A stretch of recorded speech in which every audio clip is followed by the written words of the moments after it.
بسم اللہ الرحمن الرحیم الحمد للہ رب العالمین والعاقبۃ للمتقین والصلاة والسلام علی سید الانبیاء والمرسلین وعلی آلہ واصحابہ اجمعین۔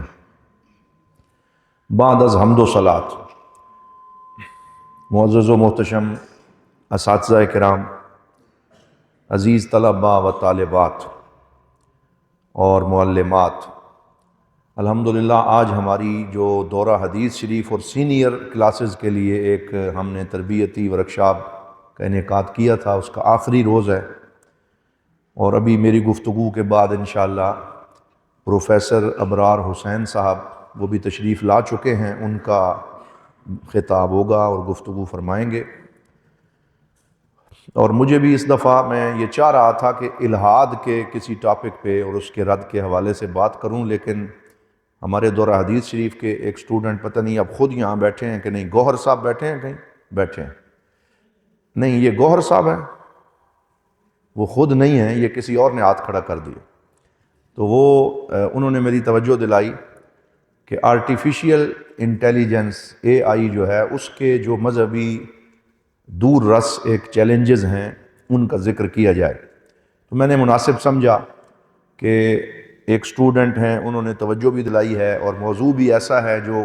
قابل توجہ ہے، اگرچہ اس پہ بہت کچھ انٹرنیٹ پہ کہا جا رہا ہے، لیکن ہم اپنے زاویہ فکر سے اس پہ کچھ باتیں عرض کر دیں تو بلا تمہید انشاءاللہ میں چند ضروری باتیں اس حوالے سے عرض کروں گا۔ جتنی بھی نئی ایجادات ہوتی ہیں ان سب ایجادات کے حوالے سے مسلمانوں کے ہاں ہمیشہ دو طرح کے رویے زیادہ پائے جاتے ہیں۔ جب بھی کوئی نئی ایجاد ہوتی ہے تو ایک فریق وہ ہے جو کل و جدید لذیذ کے تحت ہر نئی ایجادات کا رسیہ ہو جاتا ہے اور اسے ہی سب کچھ سمجھ بیٹھتا ہے، اور اس کی کسی نیگیٹیوٹی یا کسی منفی اثر کو ماننے کے لیے تیار نہیں ہوتا، اور وہ اس کا دیوانہ بن جاتا ہے۔ دوسرا ایکسٹریم رویہ وہ ہوتا ہے جس کو عربی میں کہتے ہیں الناس اعداء لما جہلوا،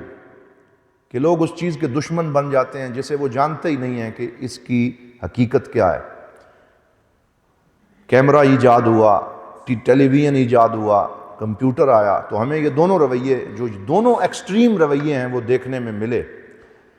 لیکن ہمیشہ اسلام بھی دین اعتدال ہے اور دین وسطیت ہے، تو وہی ماڈریٹ رویہ جو ہے وہ قابل قبول رہا اور صحیح رہا، جس نے اس کے پازیٹیو اثرات کو قبول کیا، اس کے نیگیٹو جو اثرات تھے ان کو ڈینائی کیا اور ان کو پوائنٹ آؤٹ کر کے کہا کہ یہ اس میں اچھی چیزیں ہیں، یہ اس میں بری چیزیں ہیں، جسے عربی میں کہتے ہیں خذ ما صفا دع ما قدر،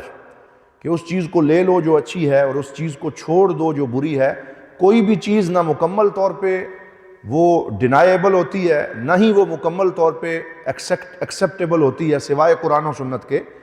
تو اس لیے اس کو دیکھنا چاہیے کہ کون سی شے اس میں قرآن و سنت کی تشریعات کے مطابق ہے، اس سے استفادہ کیا جائے، اور جہاں جہاں مسئلہ ہے اس سے بچ لیا جائے۔ تو یہ ایک اسلامی رویہ ہے جو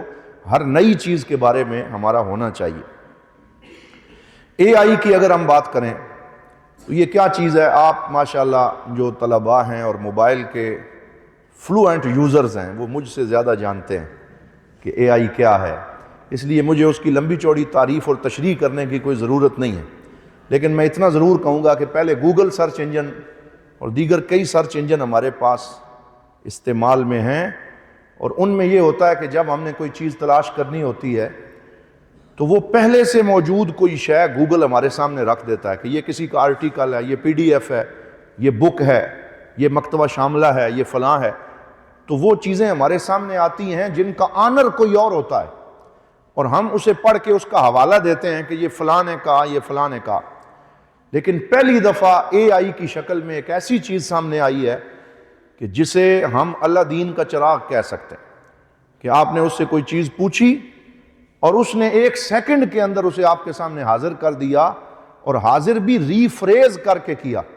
اور ری فریز کرنے کا کیا مطلب ہے کہ وہ جملے اپنے طرف سے خود تیار کر کے آپ کو دیتا ہے وہ کسی کے جملے نہیں ہوتے، وہ اے آئی کے اپنے جملے ہوتے ہیں، اور جو لوگ چیٹ جی پی ٹی کے یوزر ہیں وہ خود اس کو اچھی طرح سمجھ چکے ہوں گے۔ میں نے بھی گزشتہ دنوں میں جب شروع میں یہ آغاز ہوا تو میرے بھائی ہیں وہ یو ای ٹی میں پروفیسر ہیں، تو انہوں نے مجھے بتایا کہ یہ میٹا ہے اور یہ چیٹ جی پی ٹی ہے، اس طرح آپ نے اسے یوز کرنا ہے۔ تو میں نے پھر اس سے سوالات پوچھنے شروع کیے اور مجھے حیرانگی ہوئی کہ کس طریقے سے وہ گفتگو کرتا ہے، جیسے ایک زندہ شخص کے ساتھ سوال و جواب کیا جاتا ہے۔ آپ اس سے پوچھتے ہیں، وہ فوراً آپ کو بتاتا ہے، اور اس کے سامنے معلومات کا ایک بہت بڑا ذخیرہ ہے جس میں سے وہ انتقاء کرتا ہے۔ یعنی جو انفارمیشن بینک ہے وہ اتنا بڑا ہے کہ آپ تصور بھی نہیں کر سکتے، اور اس انفارمیشن بینک میں سے جو آپ نے سوال کیا، 1 سیکنڈ کے اندر یا 2 سیکنڈز میں وہ معلومات میں سے جو ضروری چیزیں ہیں وہاں سے اٹھاتا ہے، انہیں اپنی طرف سے نئے جملوں کی شکل دیتا ہے، ایک پورے مضمون کی شکل دے کے آپ کے سامنے رکھ دیتا ہے، اور اس کے بہت سے فائدے ہیں جو سامنے آتے چلے جا رہے ہیں۔ اگر ہم فائدوں کی بات کریں پازیٹیو وے میں تو وہ یہ ہیں کہ نو پلیجرزم، اور نو پلیجرزم کا کیا مطلب ہے کہ یونیورسٹیز میں اگر آپ نے کوئی آرٹیکل لکھنا ہو، کوئی تھیسس لکھنا ہو، کوئی مقالہ لکھنا ہو، تو پہلے اس پہ پلیجرزم اپلائی ہوتا ہے اور اس کو ایک خاص سسٹم میں ڈالا جاتا ہے۔ وہ بتا دیتا ہے کہ اس نے اتنے فیصد خود لکھا ہے اور اتنے فیصد جو ہے وہ اس نے فلاں جگہ سے لیا ہے، اور پھر اس کی ریشو کی وجہ سے یا تھیسس ایکسیپٹ ہو جاتا ہے یا ایکسیپٹ نہیں ہوتا۔ لیکن یہ ایک ایسی عجیب و غریب چیز ہے کہ ابھی تک اس پہ پلیجرزم اپلائی نہیں ہوا، یعنی آپ نے وہاں سے کچھ لیا اور اس کو بطور آرٹیکل پیش کر دیا تو وہ آپ کا آرٹیکل ایکسیپٹ ہوگا، اور یہ اگرچہ ایک بڑی منفی چیز ہے جس پہ آگے ہم جا کے بات کریں گے، لیکن یہ ایک نئے چیلنجز ہیں جو اب ہمارے سامنے آ رہے ہیں۔ اسی طرح صرف ناف کا کوئی مسئلہ آپ کو پھنس گیا، سمجھ نہیں آ رہا، آپ جا کے کتاب اٹھائیں اور اس میں سے ڈھونڈیں، اس کے بجائے آپ چیٹ جی پی ٹی میں لکھیں اور آپ کہیں کہ جی مستثنیٰ منقطع اور مستثنیٰ متصل کی کون سی صورتیں ہیں، تو وہ مختلف کتابوں سے خود ہی ڈھونڈ ڈانٹ کے بڑے ہی مرتب انداز میں مستثنیٰ متصل اور مستثنیٰ منقطع کی صورتیں اور استثناء ہر چیز آپ کے سامنے پیش کر دے، اور وہ بڑی ایکوریٹ ہوگی، بالکل درست ہوگی، اور زیادہ تر اس میں ابھی تک جو چیزیں آ رہی ہیں وہ بالکل درست سامنے آ رہی ہیں۔ آپ اس سے کوئی نحو کا مسئلہ پوچھیں، بلاغت کا پوچھیں، کسی آیت کی تفسیر پوچھیں، کسی حدیث کا حوالہ پوچھیں، حتیٰ کہ یہاں تک ہو گیا ہے کہ آپ یہ پوچھیں جی کہ فلاں حدیث ہے، اس حدیث کا فلاں راوی مثلا اسحاق ابن راہویہ ہے یا فلاں ہے، اس راوی کے بارے میں کتب جرح و تعدیل کیا کلام کرتی ہیں، آپ یہ سوال کریں، اور 2-4 سیکنڈز کے اندر جتنی بھی کتب جرح و تعدیل انٹرنیٹ پہ میسر ہیں وہاں سے وہ اس راوی کے بارے میں جو معلومات ہیں وہ آپ کے سامنے آ جائیں گی کہ علماء جرح و تعدیل نے اس کے سامنے کیا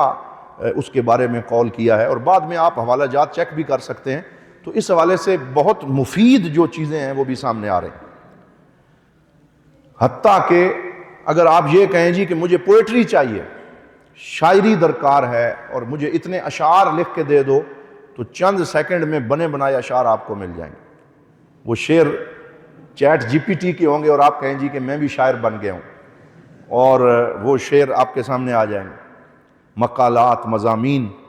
تخیلات۔ ایک دفعہ یہ میں بی ایس میں پڑھاتا ہوں تو مجھے خیال آیا کہ مستقبل میں گاؤں کیسے ہوں گے، تو ہماری تو سڑک کی علاقے کی بڑی خراب ہے، تو میں نے چیٹ جی پی ٹی سے کوسچن کیا، میں نے کہا کہ 2050 میں ہمارا گاؤں کیسا ہوگا، تو وہ فوٹو ابھی بھی میرے پاس محفوظ ہے، جسے دیکھ کے یقین ہی نہیں آتا کہ یہ مطلب 100 سال کے بعد، یا وہ ایک تخیل بھی دے دیتا ہے کہ اس طرح سے گاؤں ہوں گے، اور پتہ نہیں اب وہ تخیل کس حد تک ٹھیک ہوگا، لیکن وہ ہمیں امیجنیشن کی ایک دنیا میں ضرور لے جاتا ہے۔ تو بہت سی نئی چیزیں ہمارے سامنے آ رہی ہیں۔ اب اس کی منفی پہلو کیا ہے؟ سب سے بڑا منفی پہلو یہ ہے جو ابھی میں نے پلیجرزم کے حوالے سے کہا کہ جب پہلے انٹرنیٹ نہیں تھا تو لکھنے کا بڑا رجحان تھا۔ ماشاءاللہ ظفر اقبال کلیار صاحب بیٹھے ہیں، بڑے ادیب ہیں، خط لکھتے تھے، جواب آتے تھے،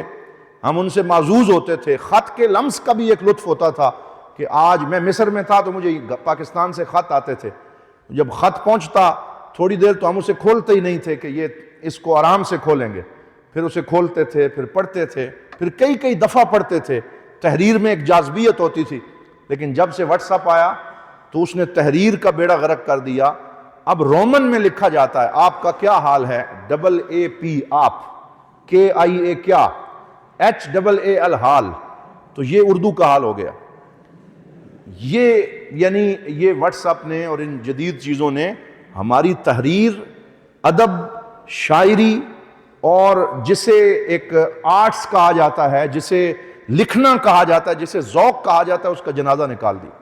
حتیٰ کہ نوجوانوں میں صحیح طریقے سے علامہ محمد اقبال جو ہمارے قومی شاعر ہیں، ان کا صحیح شعر پڑھنے والا بندہ بھی بہت کم ملتا ہے جو بغیر غلطی کے علامہ کے شعر کو صحیح پڑھ سکے۔ تو اردو زبان چیلنج کا شکار ہو گئی، ذوق اور ادب چیلنج کا شکار ہو گیا۔ اب AI نے رہی صحیح کسر بھی نکال دی، یعنی اب جب سٹوڈنٹس جو ہے وہ ان کو کہا جائے گا کہ جی ریسرچ آرٹیکل لکھ کے لائیں، اور وہ AI سے کہیں گے جی مجھے 250 لائنوں کے اوپر ایک آرٹیکل چاہیے جس کے فلاں فلاں موضوعات اور ٹاپک ہونے چاہیے، اور وہ بنا بنایا اس پہ اپنا نام لگائے گا اگر، تو مستقبل میں تعلیم و تعلم کا کیا جنازہ اٹھے گا اور کیا حشر ہو جائے گا۔ اس پہ ہمیں سنجیدگی سے سوچنا چاہیے۔ میں یہ سوالات آپ کے ذہن پہ چھوڑ رہا ہوں کہ how to tackle this condition and this situation, اس کو کیسے ٹیکل کرنا ہے، اس کو کیسے قابو میں لانا ہے۔ یہ جو پہلے ہی ہم پڑھنے لکھنے سے عاری ہو چکے ہیں، اب AI کی طرف سے آنے والی ان نیگیٹو چیزوں کو کیسے کنٹرول کیا جائے گا۔ پھر اس میں مزید اگر میں بات کروں تو جو آسانیاں AI مہیا کر رہا ہے، اس میں بغیر ڈرائیور کے کار ٹیسلا کمپنی انگلینڈ میں لے کے آ گئی، اور یہ ایلان مسک نامی ایک دنیا کا جو بڑا امیر ترین آدمی ہے بل گیٹس کے ساتھ ساتھ، وہ بھی ایک امیر کبیر آدمی ہے، اس کی کمپنی ہے ٹیسلا، اور یہ بھی AI کے ذریعے انہوں نے ایک کار بنائی ہے جو کار ڈرائیور کے بغیر خود ہی چلتی ہے، اور اگر درمیان میں کوئی رکاوٹ آ گئی وہ رک جاتی ہے، موڑ کاٹنا ہے وہ خود کاٹ لیتی ہے، اس کے اندر پورا میپ سیٹ ہو جاتا ہے۔ تو یہ آسانیاں بھی سامنے آ رہی ہیں۔ اسی طرح اگر ہم مزید اس پہ بات کریں تو اور بہت سی آسانیاں ہیں جو مستقبل میں سامنے آئیں گی۔ مثلا روبوٹس ہیں، روبوٹ سے آپ گفتگو کریں گے، جو آپ کہیں گے روبوٹ آپ کے لیے کرے گا، اور بڑی بڑی چائنیز کمپنیوں میں روبوٹ آ چکے ہیں۔ وہ ہوٹل میں ویٹر کا کام کر رہے ہیں، وہ کھانا لے کے آتے ہیں، وہ سرو کر رہے ہوتے ہیں۔ تو یہ نئے نئے فقہی معاملات بھی سامنے آ رہے ہیں کہ فقہا اب ان نئی سچویشنز کے بارے میں کیا فتویٰ دیں گے کہ اب روبوٹ جو ہے وہ کسی کے پیسے اگر چوری کر کے چلا گیا ہے۔ مثال دے رہا ہوں، یہ فقہائے احناف فرض کرتے ہیں بہت سی چیزیں، اور استقرائی فقہ ہے ہماری فقہ حنفی، تو روبوٹس کے اوپر کیا حکم لاگو ہوگا، اور پھر اس کے لیے نئے فقہی سوالات قائم ہوں گے۔ کریں گے اہل نظر تازہ بستیاں آباد، میری نگاہ نہیں سوئے کوفہ و بغداد، جیسے علامہ اقبال نے کہا تھا، اب نئے سوالات فقہ کے لیے قضایا فقہیہ معاصرہ جو ہیں وہ جنم لے چکے۔ لیکن اس کے ساتھ ساتھ جن لوگوں نے AI کو بنایا ہے وہ بنا کے خود پریشان ہیں کہ ہم کیا بنا بیٹھے، یعنی وَلَا تُلْقُوا بِأَيْدِيكُمْ إِلَى التَّهْلُكَةِ والی سچویشن بھی بنتی جا رہی کہ اپنے ہاتھوں سے اپنے آپ کو ہلاکت میں مبتلا نہ کرو۔ انسان کو اللہ نے عقل دی ہے، وہ عقل شعور سے آسانیاں پیدا کرتے کرتے ایسے کام بھی کر بیٹھتا ہے جو کل اس کی ہی ہلاکت کا سبب بن جاتے ہیں۔ یہ آپ خود گوگل کریں تو جو ایلان مسک ہے، یہ جس کا بھی میں نے ٹیسلا کے حوالے سے حوالہ دیا، وہ کہتا ہے AI is far most dangerous than nukes، کہ نیوکلر ویپنز جو ہوتے ہیں ان سے بھی زیادہ AI انسانیت کے لیے خطرہ بننے والی۔ یہ وہ خود کہہ رہا ہے جس کے بہت بڑے شیئرز ہیں آرٹیفیشل انٹیلیجنس کے اندر۔ جیفری ہنٹن، یہ کون ہے؟ اس کو کہتے ہیں گاڈ فادر آف AI، یعنی جو AI کے بانیوں میں سے ایک بہت بڑا بانی ہے، مؤسس ہے، فاؤنڈر ہے، اس کا نام ہے جیفری ہنٹن۔ جیفری ہنٹن لکھتا ہے کہ میں تمام بڑے بڑے ممالک سے کہتا ہوں کہ وہ سیفٹی گائیڈ لائن مقرر کرے کہ AI کو اگر بغیر سیفٹی گائیڈ لائن کے مختلف ممالک میں استعمال کرنا شروع کر دیا گیا تو یہ بہت بڑی تباہی کا سبب بنے گا۔ یہ جیفری ہنٹن جو خود AI بنانے والا ہے وہ کہہ رہا ہے، یعنی اس کے لیے کوئی ایتھیکل قوانین بنائیں، کچھ لیجسلیشن کریں، کچھ آپ ایسے اخلاقی قواعد و ضوابط اس کے استعمال کے رکھیں کہ صرف یہ انسان کے فائدے کے لیے استعمال ہو. اگر اس کو اس انسان کے نقصان کے لیے استعمال کرنا شروع کر دیا گیا تو پھر اس کی تباہی بہت بڑے لیول پہ ہوگی. اور پھر وہ کہتا ہے مجھے دکھ اور افسوس ہے کہ ہم نے کیا بنا دیا کہ اس کا مس یوز بڑی آسانی سے ہو سکتا ہے. اسی طرح وہ اس پہ بات کرتے ہیں کہ آسانیاں ہم نے اس میں یہ بھی رکھ دی ہیں کہ ایک طرف جب آسانیوں کی بات ہوتی ہے تو آپ ضرور استعمال کریں لیکن وہ صرف انسانیت کی فلاح کے لیے ہو. مثلا جب ٹرانسلیشن کی بات کرتے ہیں، پہلے ہم نے ترجمہ کرنا ہوتا تھا تو ایک مترجم بیٹھتا ہے، وہ پوری زندگی لگاتا ہے، چند کتابوں کا ترجمہ کرتا ہے. آج آپ جانتے ہیں کہ ترجمہ کس طرح شروع ہو چکا ہے کہ ایک انسان بول رہا ہے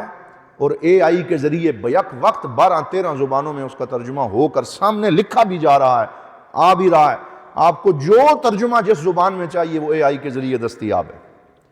اسی طرح ایسے ڈاکٹرز چائنا اور یورپ میں سامنے آ چکے ہیں جن کو اے آئی ڈاکٹرز کہا گیا. وہ کیا ہیں جی؟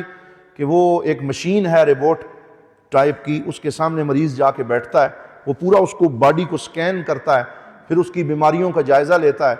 پھر اس کی انفارمیشن بینک میں پتہ نہیں کتنے ڈاکٹروں کا علم اور وہ جو کتب ہیں وہ محفوظ ہیں، وہ وہاں سے بتاتا ہے کہ اس کی بیماری کون سی ہے، یہ بیماری کب شروع ہوئی اور پھر اس بیماری کا علاج کیا کیا ہے. وہ بھی سارا اے آئی کے ذریعے جو ہے وہ سامنے آ رہا ہے. اگرچہ یہ سوال اپنی جگہ ہے کہ انفارمیشن جتنی بھی آ جائے تجربے کی جگہ نہیں لے سکتی. کیا اے آئی جو ہے وہ کسی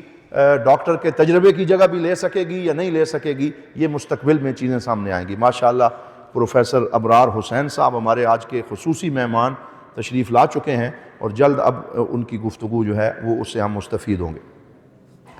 تو یہ چند وہ چیزیں ہیں جن کو آج میں نے آپ کے سامنے رکھا ہے کہ فائدے کے ساتھ ساتھ اس کے نقصانات کا جو امکان ہے اس پہ کیسے قابو پایا جائے گا. ایک جگہ میں نے پڑھا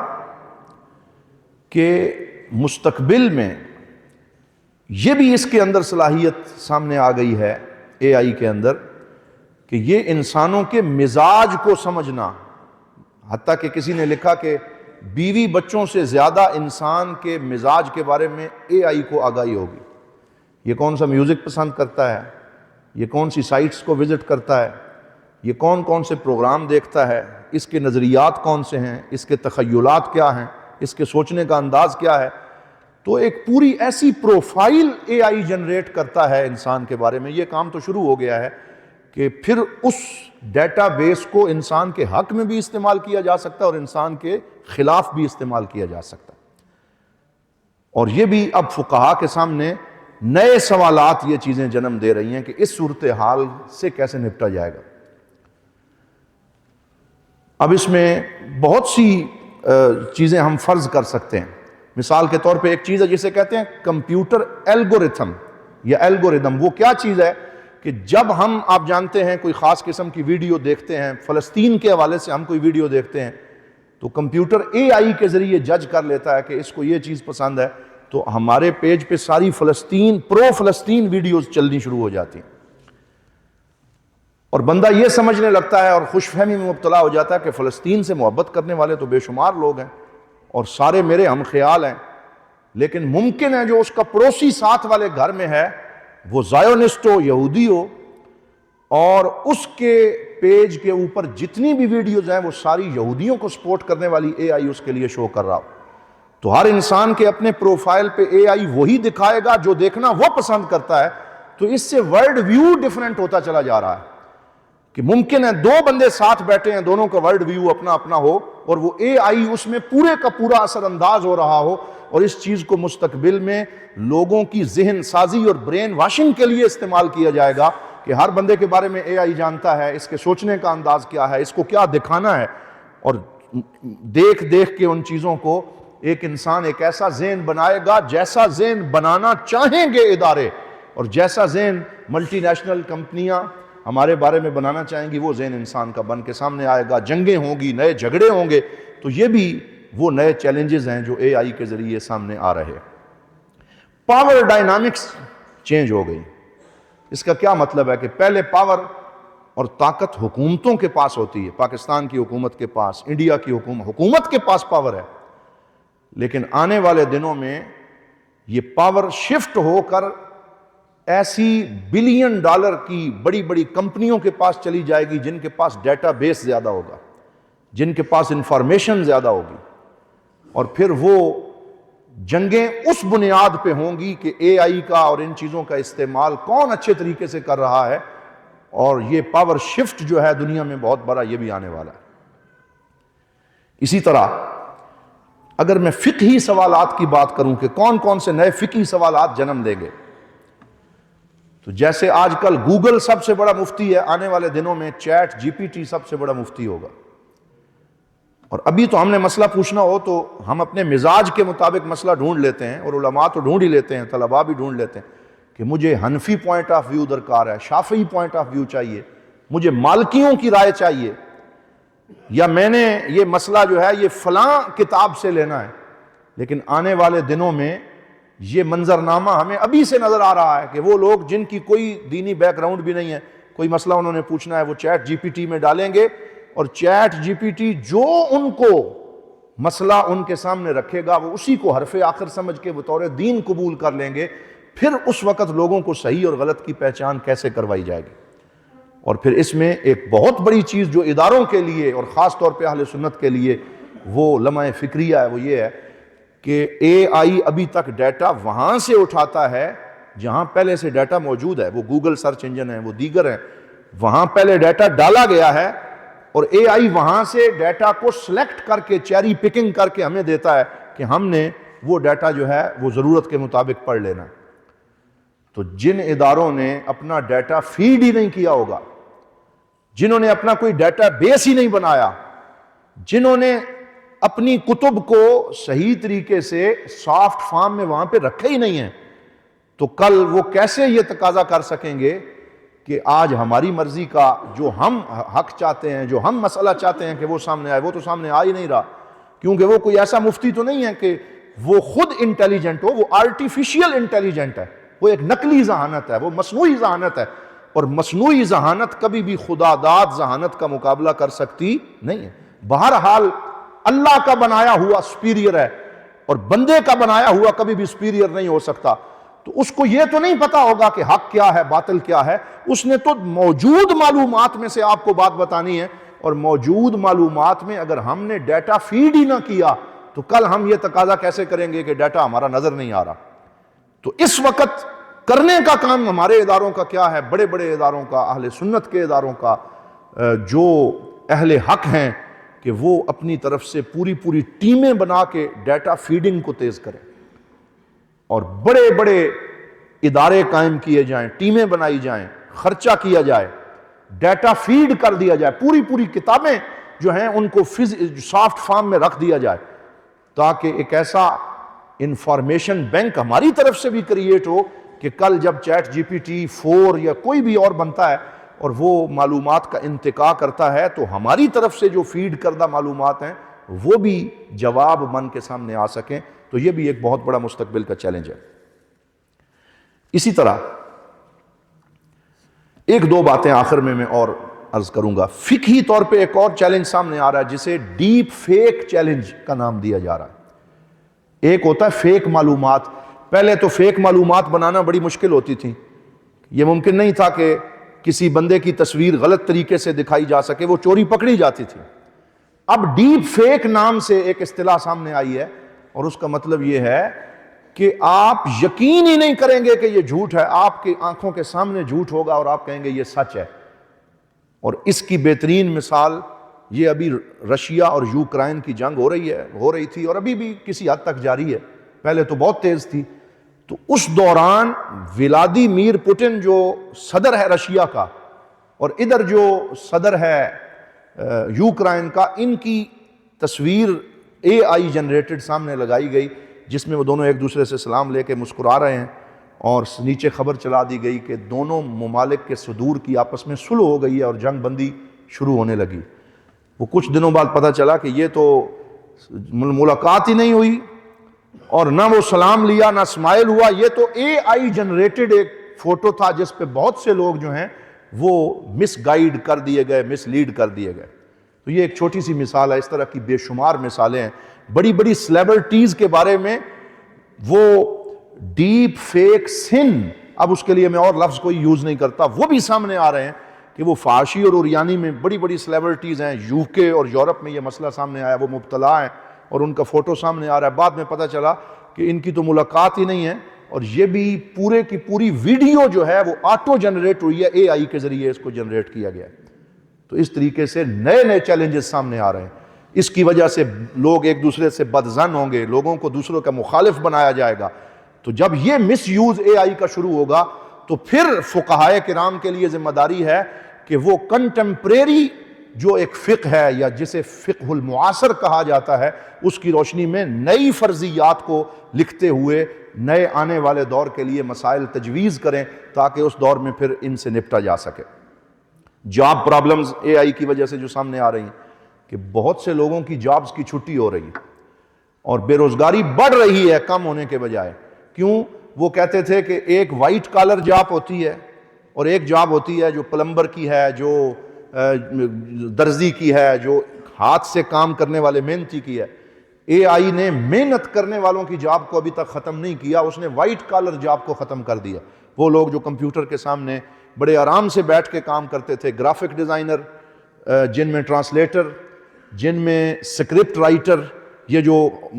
ڈراموں کے یا مختلف چیزوں کے سکرپٹ لکھتے تھے، جو سلوگن لکھتے ہیں، یہ آپ دیکھتے رہتے ہیں خبروں میں، ہر چیز کے لیے سلوگن بڑے قیمتی پہلے اخبارات والے خریدتے تھے یا کمپنیز والے، صابن کا سلوگن بھی خریدنا ہوتا تھا یا ملٹی فوم کا بھی، تو ان کو بڑے بڑے سلوگن رائٹرز کے پاس جانا پڑتا تھا کہ آپ ہمیں لکھ کے دیں کہ ہم اس کی سیل کیسے کریں۔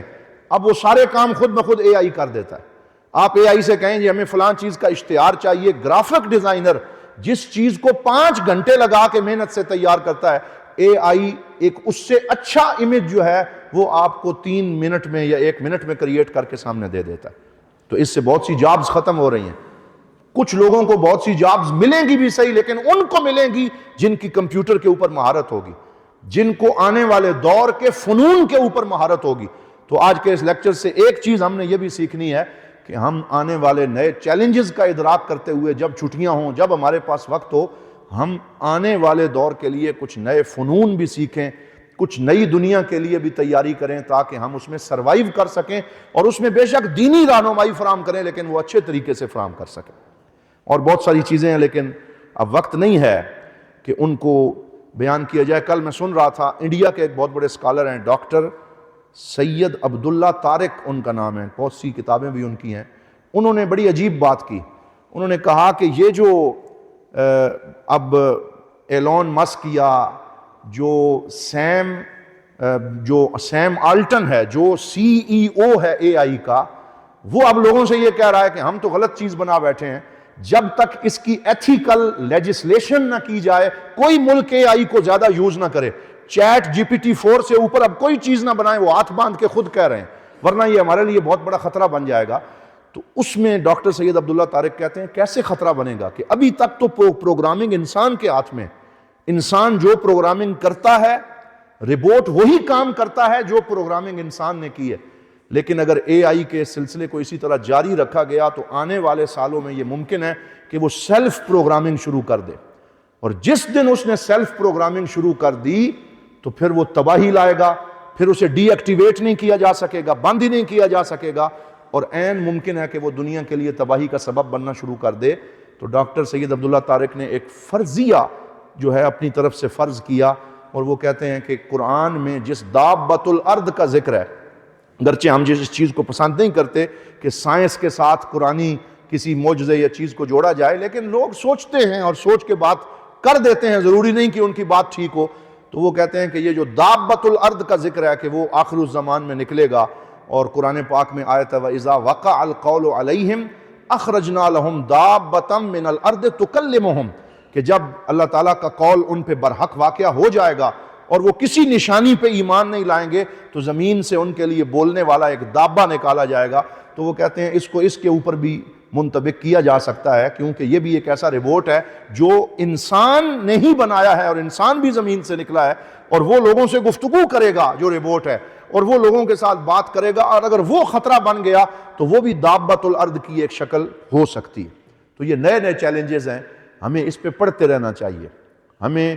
آنکھیں بند نہیں کرنی چاہیے کبوتر کی طرح، بلکہ جس معاشرے میں ہم رہ رہے ہیں اس معاشرے کے چیلنجز کا ہمیں ادراک ہونا چاہیے۔ وہ ادراک تب ہوگا جب ہم پڑھیں گے، نئے نئے ریسرچ آرٹیکلز پڑھیں گے، دیکھیں گے کہ کیا خطرہ ہے، کیا اس کے فوائد ہیں، کیا اس کے نقصانات ہیں، اور پازیٹیوٹیز اور نیگیٹیوٹیز سب کو دیکھ کے جب ہم آگے بڑھیں گے تو پھر ہم صحیح سروائیو کر سکیں گے آنے والے معاشرے میں۔ میں امید کرتا ہوں کہ چند باتیں جو ہیں اس پہ میں نے ان کا اضافہ کرنے کی کوشش کی ہے کہ ہم آنے والے دور کے ان چیلنجز کو سمجھ کے ان کا صحیح ادراک کر سکیں۔ اسی پہ میں اکتفا کرتا ہوں اور یہ دعا کرتا ہوں کہ اللہ کریم ہمیں حضور ضیاء الامت جسٹس پیر محمد کرم شاہ علیہ رحمۃ اللہ تعالیٰ علیہ کے اس قول کا مصداق بنائے۔ آپ فرماتے تھے میں دارالعلوم سے ایسے علماء تیار کرنا چاہتا ہوں جو اسلام کی آفاقی حیثیت پہ نظر رکھتے ہوں اور اسلام کو ایک ضابطۂ عمل کے طور پہ ہر زمانے میں پیش کرنے کی صلاحیت رکھتے ہوں۔ تو اللہ تعالیٰ ہمیں اس چیز کی تیاری کرنے کی توفیق عطا فرمائے۔ وآخر دعوانا ان الحمد للہ رب العالمین۔